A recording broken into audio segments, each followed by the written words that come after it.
Good morning AP, good morning India, good morning మూల నివాసి. National vehicle scrappage పాలసీని prime minister Narendra Modi fitness బాగుంటే పాతదైనా పర్వాలేదు, దాన్ని స్క్రాప్ చేయక్కర్లేదు అని మరి 20 సంవత్సరాల కన్నా సొంత వెహికల్స్, 15 సంవత్సరాల కన్నా మరి ట్రాన్స్పోర్ట్ పబ్లిక్ వాడే వెహికల్స్ ఎక్కువైనా కూడా ఫిట్నెస్గా ఉంటే వాటిని స్క్రాప్ కింద వేయక్కర్లేదు అని ప్రజలకి సొంత వెహికల్స్ తక్కువ వాడుతూ కుటుంబాలకు అవసరాలకు అనుగుణంగా వాడుకునే వెహికల్స్కి మరి సపోర్టివ్గా తీసుకునే నిర్ణయానికి ప్రధానమంత్రి మోదీకి కృతజ్ఞతలు తెలియజేస్తాం. ఇన్స్టాంట్ తలాక్ కులా ద్వారా ఆంధ్రప్రదేశ్లో జరగటాన్ని మేము ఖండిస్తున్నాము. మరి ఈ మహిళలకి, ముస్లిం మహిళలకి ఇది ఒక వెన్నుపోటుగా, ఇది ఒక అన్యాయంగా మారింది. మరి ఈ వక్ఫ్ బోర్డ్స్ కాజీలకు వార్నింగ్ ఇచ్చినాయి, మీరు కులా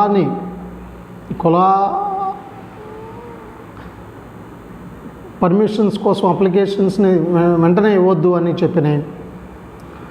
మరి ఈ ముస్లిం ఉమెన్ యాక్ట్ 2019 ద్వారా బీజేపీ, ఆర్ఎస్ఎస్, యురేషియన్స్ తీసుకొచ్చిన చట్టం ముస్లిం మహిళలకు అన్యాయం చేస్తుందని మనం గమనిస్తున్నాం. ఆంధ్రప్రదేశ్లో ఇది మోసకరంగా ఉందని ఈ బీజేపీ, ఎన్డీఏ హిందూ మహిళలకు ఎందుకు మేలు చేయటం లేదు, హిందూ కోడ్ బిల్లుని, మహిళా బిల్లుని ఎందుకు చేయలేకపోయింది, ఎందుకు ఇంత త్వరితగతిన ఇంత సులభంగా మరి ముస్లిం women protection of rights on marriage act 2019 తీసుకొచ్చింది. భారతీయ మహిళలందరికీ ఇది ఎందుకు తీసుకురాదు అనేది మేము ప్రశ్నిస్తూ 2024లో శరద్ యాదవ్, రత్నం బోరగా అధికారంలోకి వచ్చినప్పుడు హిందూ కోడ్ బిల్లును, మహిళా బిల్లుని మొదటి సంతకంగా చేస్తాం. ఈ ఆపోజిషన్ ఎంపీస్ మీద కఠినమైన శిక్షించే చర్యలు తీసుకుంటామని వెంకయ్య నాయుడు చెప్పడాన్ని మేము తప్పుపడుతున్నాము. వెంకయ్య నాయుడికి రాజ్యాంగ మైండ్ కానీ పార్లమెంటరీ విధానంగానే బుద్ధికి ఎక్కినట్లేదు. యురేషియన్ల బానిసత్వమే ఆయన మైండ్లో ఉంది. కేంద్ర మంత్రిమండలి రాజ్యాంగాన్ని అమలు చేయట్లా. కేంద్ర మంత్రిమండలి పార్లమెంట్లో కూర్చోవట్లేదు. కేంద్ర మంత్రిమండలి రైతుల పంటకు లాభదాయకమైన ధర ఇవ్వట్లేదు. పండించిన వాడికి లబ్ధి చేకూర్చకుండా భూస్వాములకి మేలు చేసే చట్టాలు తీసుకొస్తుంది. నిరుద్యోగులకు పేదరికం నిర్మూలించబడటానికి గూడు గుడ్డ వలస కార్మికుల సమస్య పరిష్కరించడానికి కేంద్ర ప్రభుత్వం పనిచేయట్లేదు. కేంద్ర మంత్రిమండలి పనిచేయట్లేదు. మహిళలకు సమానత్వం, న్యాయమైన వాటా తీసుకురావడానికి, హిందూ కోడ్ బిల్లు తీసుకురావడానికి కేంద్ర మంత్రిమండలి పనిచేయట్లేదు. విద్యా మాఫియా, వైద్య మాఫియా, ఉద్యోగాల మాఫియా, లేకపోతే పబ్లిక్ సెక్టర్స్ నమ్మి క్రోనీ కార్పొరేట్ వ్యాపారవేత్తలకు దోచిపెడుతున్న మాఫియా జరుగుతుంది. జీతాలు మరి కొంతమందికే ఉద్యోగాలు ఇచ్చి ఎక్కువ మందికి ఉద్యోగాలు లేకుండా మరి భారతదేశ ప్రజల్ని హింసిస్తున్నాయి కేంద్ర మంత్రిమండలి. మరి యాజమాన్యం లేకుండా, దేశ వనరుల మీద యాజమాన్యం లేకుండా వాళ్ళని బలహీనులు చేస్తుంది భారతీయ ప్రజల్ని. వీళ్ళ మీద ఏం క్రమశిక్షణ చర్యలు తీసుకుంటారో వెంకయ్యనాయుడు ముందు కేంద్ర మంత్రిమండలి మీద క్రమశిక్షణ చర్యలు తీసుకోండి. రాజ్యాంగాన్ని అమలు చేయట్లా, రాజ్యాంగ ఫలాలను ప్రజలకు అందించట్లేదు, ఆదేశిక సూత్రాలను ప్రజలకు పథకాల రూపంలో తీసుకురావట్లేదు. దీని మీద ఫస్ట్ మీరు క్రమశిక్షణ చర్య తీసుకోండి. మంత్రిమండలిని ప్రశ్నించే హక్కు పార్లమెంటరీ విధానం, ప్రజాస్వామ్యము, దానికి మీరు స్పందించడం కాదు, ఇది సిగ్గుచేటని మీకు తెలియపరుస్తుంది. సీఎం గారు బాబాయ్ హత్య చేసిన వాళ్ళని పట్టుకోలేకపోయారు. ఇంకా మనం సీఎం అయ్యి ఏంటి ప్రయోజనం? సామాన్యులకి మీరేమి భరోసా ఇవ్వగలుగుతారు? మన బాబాయ్ చచ్చిపోతే మరి సునీత మాకు ప్రాణహాని ఉందని అడుక్కునే పరిస్థితిలో ఉంటే ఆంధ్రప్రదేశ్లో సామాన్యుల యొక్క రక్షణ ఏ విధంగా కల్పిస్తారు? డీజీపీ గారు, ముఖ్యమంత్రి దీనికి సమాధానం చెప్పాలి. ఆంధ్రప్రదేశ్ మంత్రిమండలి దీని మీద మీరు పునఃసమీక్షించుకోండి. 75 సంవత్సరాలు భారతదేశంలో భారతీయులే బానిసత్వంలో ఉంటున్నారు. 1947లో అధికార బదలాయింపు జరిగింది. భారతదేశంలో ఓసీ శూద్రులు, కాపు, రెడ్లు, కమ్మలు స్వతంత్రం లేకుండా బానిసత్వంలో ఉంటున్నారు. ఉత్తర భారతదేశానికి, యురేషియన్స్కి, ఆర్ఎస్ఎస్ వాళ్ళకి, ఢిల్లీలో ఉన్న పెద్దలకి, ఢిల్లీలో ఉన్న జడ్జిలకి, ఢిల్లీలో ఉన్న ఆల్ ఇండియా సర్వీసెస్ ఆఫీసర్స్కి, ఢిల్లీలో ఉన్న మంత్రులకి, ఈ యురేషియన్ మంత్రులకి, ఆంధ్రప్రదేశ్లో రెడ్డి ముఖ్యమంత్రి అయినా, కమ్మ ముఖ్యమంత్రి అయినా ఓసీ శూద్రులకు అన్యాయం జరుగుతుంది. బెదిరింపులో బానిసత్వంలో వీళ్ళు బతుకుతున్నారు, గజగజ వణుకుతున్నారు. ఇదా 70 సంవత్సరాల స్వతంత్రం అనేది? అధికార బదలాయింపే జరిగింది. బ్రిటిషర్స్ పోయి భారతదేశం యొక్క పెత్తనాన్ని, అధికారాన్ని యురేషియన్స్ వాళ్ళ చేతిలోకి తీసుకున్నారు. భారతీయులకి ఇంకా స్వతంత్రం రాలేదు. మనం 2024లో ఎలక్షన్ల ఉద్యమం ద్వారా, ఓటు ద్వారా స్వతంత్రాన్ని తెచ్చుకోవాల్సిన అవసరం ఉన్నది. భారతదేశంలో సమానత్వం లేదు, న్యాయమైన వాటా లేదు. దీన్ని మనం తెచ్చుకోవాల్సిన ఆవశ్యకత ఉంది అని ఆగస్టు 15న స్వతంత్రం వచ్చిన రోజునన్నా మన ఓటును మనం వాడుకుందాం. మన స్వతంత్రం కోసం ఓసీ శూద్రులకు, కాపు, రెడ్డి, కమ్మలకు స్వతంత్రం లేదు, బానిసత్వంలో ఉన్నారు. బీసీలు, ఎస్సీలు, ఎస్టీలు బానిసత్వంలో ఉన్నారు. స్వతంత్రం కోసం మన ఓటును వాడుకుందాము. ఎలక్షన్ల ఉద్యమంతో స్వతంత్రాన్ని తెచ్చుకుందాం. మరి భారతదేశంలో ఆఫీస్ స్పేస్లు విషయంలో హైదరాబాదు, బెంగళూరు, ముంబై, కలకత్తా, చెన్నై ఈ 5 మెట్రోస్ పరుగులు తీస్తుంటే ఆంధ్రప్రదేశ్కి విశాఖపట్నము లేదు, గుంటూరు లేదు, తిరుపతి లేదు. మంత్రిమండలి నిద్రపోతుంది. పొద్దాకల టీడీపీని, చంద్రబాబుని, లోకేష్ని తిట్టుకుంటా ఎంపీలు, మంత్రులు, ఎమ్మెల్యేలు సమయం గడిపి వృధా చేస్తున్నారు. రాజ్యాంగాన్ని అమలు చేయండి, రాజ్యాంగ ఫలాలు ప్రజలకు అందించండి. స్వతంత్ర ఫలాలు, భారతదేశానికి స్వతంత్రం రాలేదు, ఆ ఫలాలు ప్రజలకు అందించడానికి మీరు కృషి చేయమని మంత్రిమండలికి హెచ్చరిస్తారు. ఈ కేసీఆర్ తెలంగాణ, ఈ కేజీ, ఈ కేఆర్ఎంబి, జిఆర్ఎంబి జల వనరుల పంపకాల విషయంలో మాకు 50% వాటా కావాలంటున్నాయి. ఆంధ్రప్రదేశ్లోని 36 మంది ఎంపీలు, ఆంధ్రప్రదేశ్ మంత్రిమండలి కూడా హైదరాబాద్ నుంచి వచ్చే ఆదాయాన్ని 50% వాటా అడగండి. కేసీఆర్ జగన్ కుర్రోడు, చిన్నోడు అని మోసం చేయడానికి ప్రయత్నం చేస్తున్నట్టు కనిపిస్తుంది. బుద్ధుడిని చూసుకుని బుద్ధి తెచ్చుకోండి. జగన్ కూడా కానీ, కేసీఆర్ కానీ. బుద్ధుడు రాజ్యాన్ని వదిలిపెట్టాడు. యురేషియన్స్ చెప్పే అబద్ధాలకి ప్రాణాలు కోల్పోయి యుద్ధం చేయడానికి బుద్ధుడు నిరాకరించాడు. జ్ఞానంతో సమస్యలు పరిష్కరించుందాం, శీలం కలిగి మాట్లాడదాం, ప్రేమతో సమస్యలు పరిష్కరించుకుందామని బుద్ధుడు చెప్పిన విధానాన్ని కేసీఆర్ అవలంబించాలనేసి మీరు యురేషియన్కి చిరంజీవి లాంటి వాళ్ళకి బానిసగా బతకడం మాని రాజ్యాంగబద్ధంగా బతకడానికి ఆరంభించమని హెచ్చరిస్తున్నాం. సెన్సెక్స్ 7,700 పాయింట్లు పెరిగినాయి. 55,000 పాయింట్లు ఉన్నత స్థాయికి వచ్చినాయి. ఎఫ్ఐఐలు వల్ల రిటైల్ ఇన్వెస్టర్స్ డబ్బులు ఎక్కువ పెట్టుబడి పెట్టడం వలన స్టాక్స్లో, మరి గ్లోబల్ క్లూస్ వల్ల కూడా ఇది వచ్చింది. మరి స్పీడు ఈ దలాల్ స్ట్రీట్ని బుల్లిష్గా మార్చినాయి. మరి 5,000 నుంచి 15,000కి సెన్సెక్స్ రావడానికి 1900 సీజన్స్ జరిగితే, 15,000 నుంచి 25,000 రావడానికి 1,700 సీజన్స్ జరిగితే, 25,000 నుంచి 35,000కి సెన్సెక్స్ జరగడానికి 900 సీజన్స్ జరిగినాయి. 35 నుంచి 45,000కి రావడానికి 700 సీజన్స్ జరిగినాయి.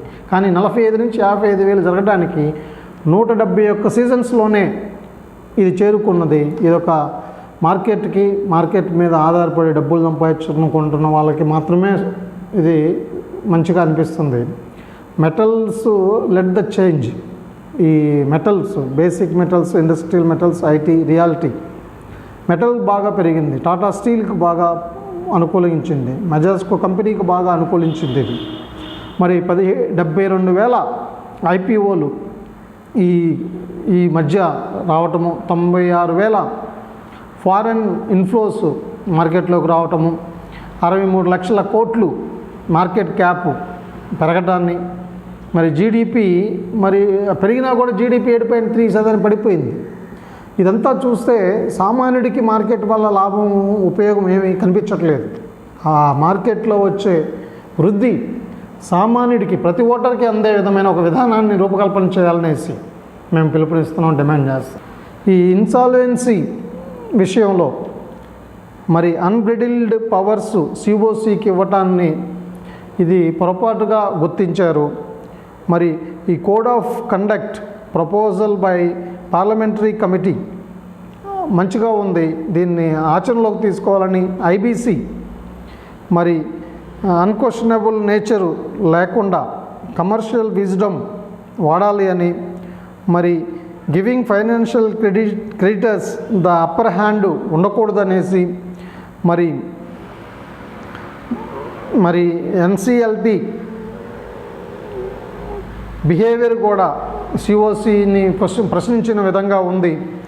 మరి ఈ మొత్తంలో చూస్తే రాష్ట్ర ప్రభుత్వం నుంచి కానీ, రాష్ట్ర సంస్థల నుంచి కానీ, దేశ ప్రభుత్వం నుంచి కానీ, దేశ సంస్థల నుంచి కానీ, బ్యాంకుల నుంచి కానీ తీసుకున్న ప్రతి పైసాని 100% వసూలు చేయాలి అనేసి, వాళ్ళు ఎవరైనా సరే, మంత్రులైనా, ఎంపీలైనా, ఎమ్మెల్యేలైనా, దొంగలైనా, రౌడీలైనా, వ్యాపారవేత్తలైనా వాళ్ళ దగ్గర 16 వారాల్లో వసూలు చేయాలనేసి, అది రాష్ట్ర కేంద్ర బడ్జెట్లోకి తీసుకురావాలని, నల్లధనాన్ని కూడా తీసుకురావాలని మేము డిమాండ్ చేస్తున్నాం. మీరు ఈ 3 సంవత్సరాల్లో చేయలేకపోతే ఆంధ్రప్రదేశ్ జగన్ ప్రభుత్వం అయినా, కేంద్ర ప్రభుత్వంలో మోడీ అయినా, 36 మంది మన ఆంధ్రప్రదేశ్ ఎంపీలైనా, 793 మంది భారతదేశ ఎంపీలైనా చేయలేకపోతే 2024లో శరద్ యాదవ్, రత్నం బోరగా చేసి చూపిస్తాం. 16 వారాల్లో నల్లధనాన్ని తీసుకొచ్చి ట్యాక్స్ లేని 100 సంవత్సరాల సుపరిపాలనని, మంచి పరిపాలనని, ప్రజలకు సులభంగా జీవించే పరిపాలన మేము అందిస్తాం.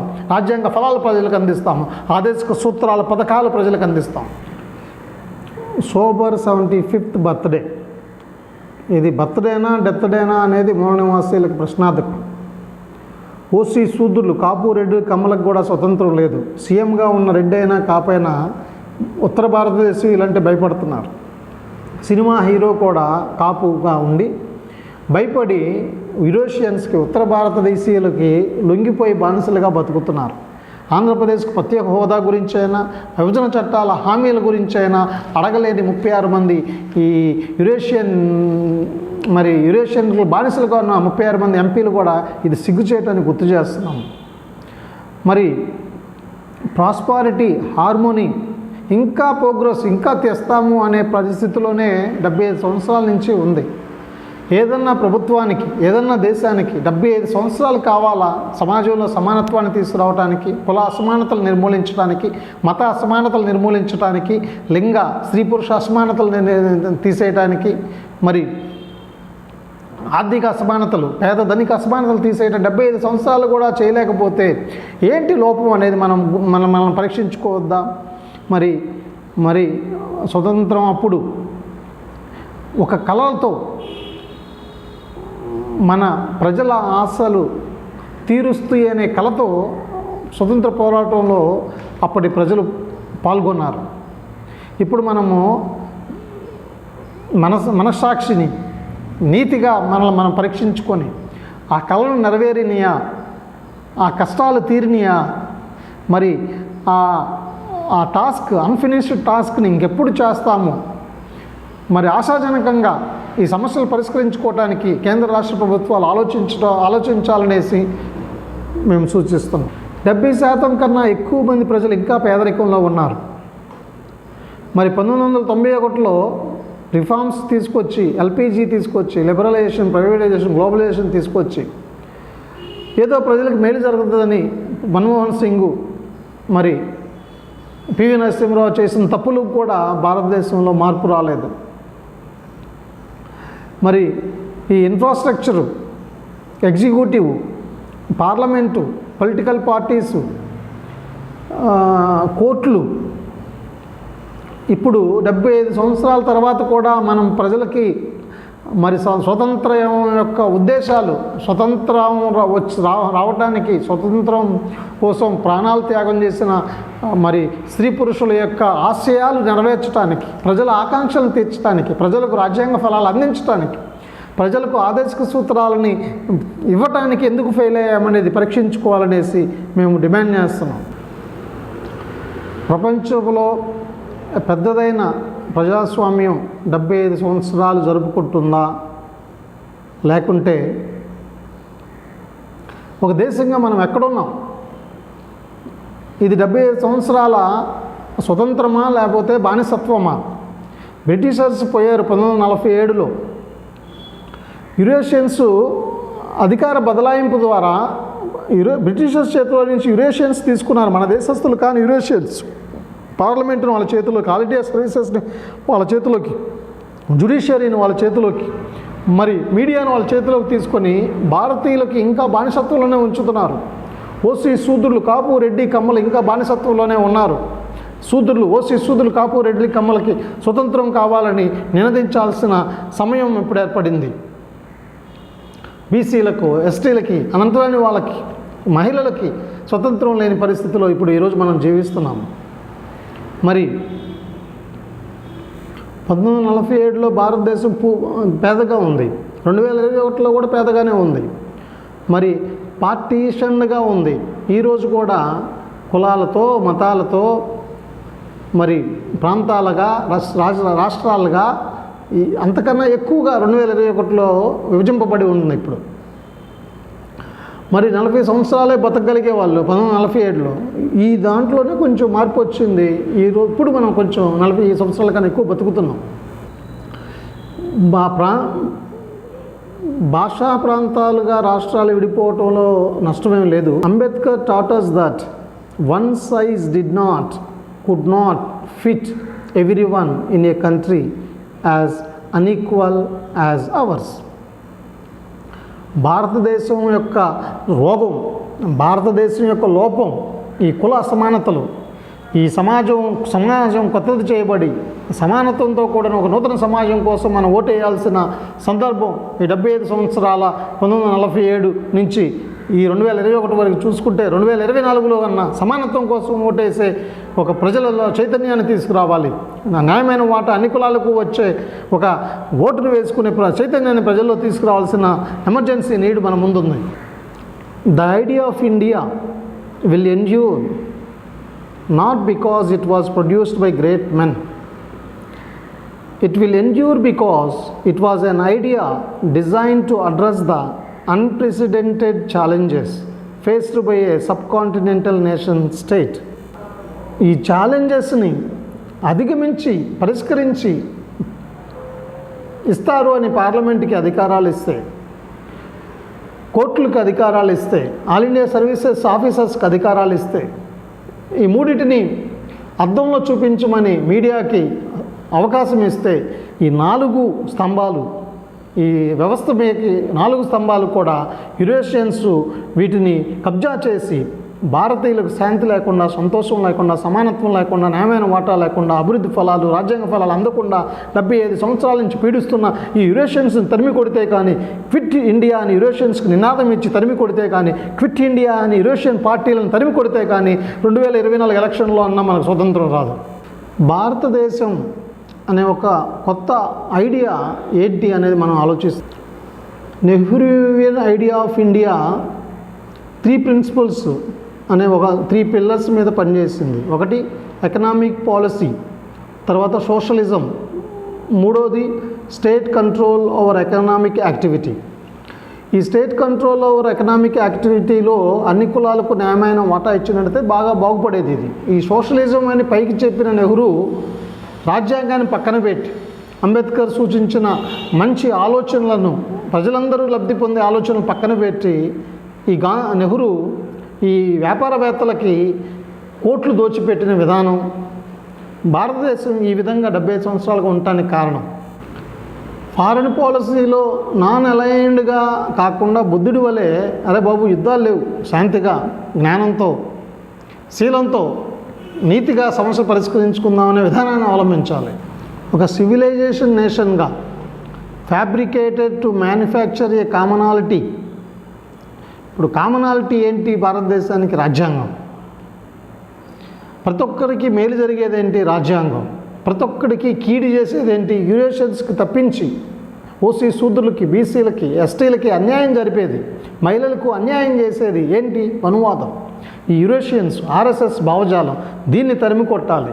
75 సంవత్సరాల నుంచి ఎందుకు మహిళలకు న్యాయం జరగలేదు, ఎందుకు పండించే రైతుకు మేలు జరగట్లేదు, ఎందుకు కార్మికులకు మేలు జరగట్లేదు, వాళ్ళ సమస్యల పరిష్కారం కావట్లేదు, ఎందుకు నిరుద్యోగులకు ఉద్యోగాలు రావట్లేదు, ఎందుకు విద్యా మాఫియా పెరిగింది, సమాన మేలు విద్య అందించలేకపోతున్నాం, ఎందుకు వైద్య మాఫియా పెరిగింది, ఎందుకు సమాన మేలు వైద్యం అందించలేకపోతున్నాము, ఎందుకు పని చేస్తాము అన్న వాళ్ళందరికీ పనిని కల్పించలేకపోతున్నాము, ఎందుకు పబ్లిక్ సెక్టర్స్ ఇంకా కొత్తవి స్థాపించలేకుండా, మనకు కావలసిన వస్తువులన్నీ మనం తయారు చేసుకోలేకుండా దిగుమతులు చేసుకుంటూ ఇతర దేశాలను మనం ఎందుకు పోషిస్తున్నాం, మన ప్రజలని, మన భారతీయులను మనం ఎందుకు అన్యాయం చేస్తున్నాము, నిరుద్యోగంలో పేదరికంలో మగ్గే విధంగా ఎందుకు మనం ఉంచుతున్నాము.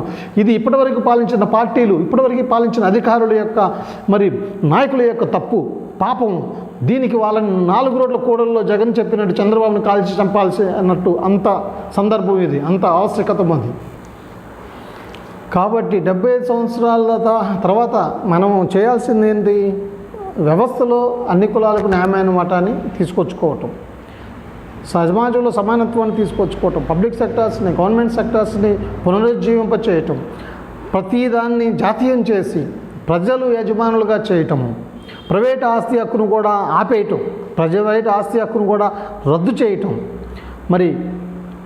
పండించే రైతుకి లాభదాయకమైన ధర వచ్చే ఒక నూతన వ్యవస్థను నిర్మించుకోవటము, మహిళలకు సమానత్వాన్ని, న్యాయమైన వాటా తీసుకొచ్చే హిందూ బిల్లుని పాస్ చేసుకొని మహిళలను గౌరవించుకోవటము, వాళ్ళని ఉత్పత్తిలో దేశ వ్యవస్థలో భాగస్వాములు చేయటము, కూలీలకు కూడా వ్యవస్థ నుంచి, పరిశ్రమల నుంచి వచ్చే లాభాలలో వాటాను పంచి సమాన మేలిమి జీతాలు ప్రతివాడికి అందించటము మన ముందున్న సవాలు. గెట్ ట్రాన్స్ఫార్మ్డ్, మారుదాం మనము. ద వరల్డ్, భారతదేశాన్ని, ఆంధ్రప్రదేశ్ని ఒక బెటర్ ప్లేస్గా మార్చుకుందాము. ఈ స్ప్రింగ్ సైన్స్ డైలీ లైఫ్, మన నిత్య జీవితంలో సైన్స్ని అవలంబించడానికి, అమలు చేసుకోవడానికి మనం ప్రయత్నం చేద్దాము.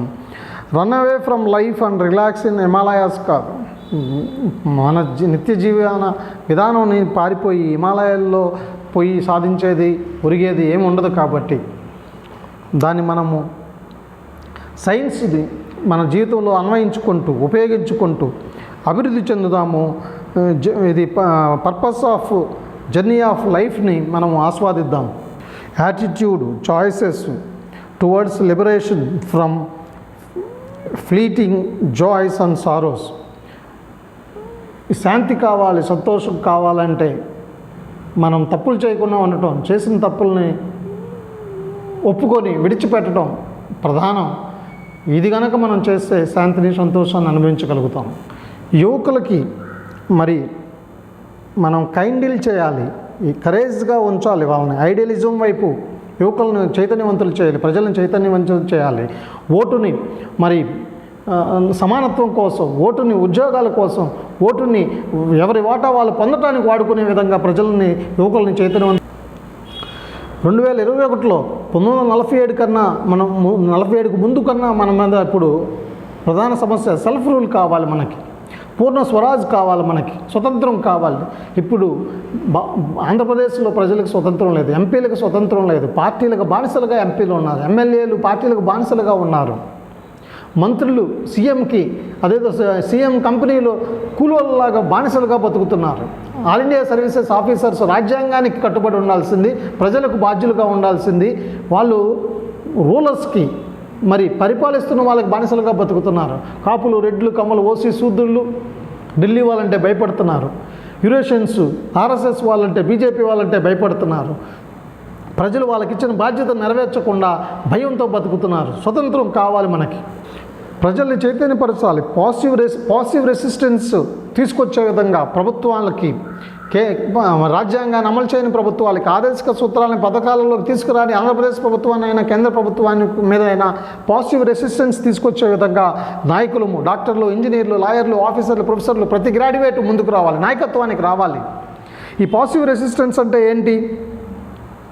ఓటుని మన సమస్యల పరిష్కారానికి వాడుకుందాం, ఓటుని సమానత్వం కోసం వాడుకుందాం, ఓటుని న్యాయమైన వాటా వ్యవస్థ అంతటిలో మనం తీసుకోవడానికి వాడుకుందామని ప్రజలను చైతన్యపరిచే పాజిటివ్ రెసిస్టెన్స్ని మనం తీసుకురావాలి. ఇప్పుడు మనం చెప్పాలి ప్రజలని అసలు చైతన్యవంతులు చేయాలి. అయా ఇది మీ హక్కు, అయా ఇది మీ హక్కు. ఎమ్మెల్యేలు, ఎంపీలు, ఆంధ్రప్రదేశ్ ప్రభుత్వం, కేంద్ర ప్రభుత్వము మీ హక్కులని, రాజ్యాంగం మీకు ఇస్తానన్న ఫలాలని అడ్డుకుంటున్నాయి. ఇంక వాళ్ళకు ఓటేయొద్దు. కొత్త ఆల్టర్నేటివ్ ప్రత్యామ్నాయ రాజకీయ పార్టీగా ఏపీఎఫ్, అత్యధిక ఓటు ప్రజా పార్టీల ఫ్రంట్ ఏపీఎఫ్ మీ ముందుకు వచ్చింది. ఎల్జేడీ మీ ముందుకు వచ్చింది. లోక్తాంత్రిక జనతాదళ్, శరద్ యాదవ్, రత్నం బోరగా, డాక్టర్లు, ఇంజనీర్లు, లాయర్లు, ఆఫీసర్లు, ప్రొఫెసర్లు, ప్రత్యామ్నాయ నాయకులు మీకు వచ్చారు అనేసి ప్రజలకు తెలియచెప్పి చైతన్యవంతులు చేసి వాళ్ళ సమస్యలన్నీ పరిష్కరించుకోవడానికి ఎలక్షన్ల ఉద్యమంలో ఓటు ఆయుధంతో 2024లో మరి నిజమైన స్వతంత్రము, నిజమైన సెల్ఫ్ రూల్ తెచ్చుకుందాము. ఇప్పుడు 1947లో మనకు స్వతంత్రం రాలేదు. 1947లో మనకు స్వతంత్రం రాలేదు. 1947లో బ్రిటిషర్స్ పోయి బ్రిటిష్ చేతిలో నుంచి అధికారాన్ని యురేషియన్స్ తీసుకున్నారు. యురేషియన్స్ భారతీయులు కాదు, యురేషియన్స్ బ్రిటిషర్స్ లాగే వేరే దేశస్తులు. అందుకే మరి ఆంధ్రప్రదేశ్లో కమ్మలు, రెడ్లు సీఎంలు అయినా కూడా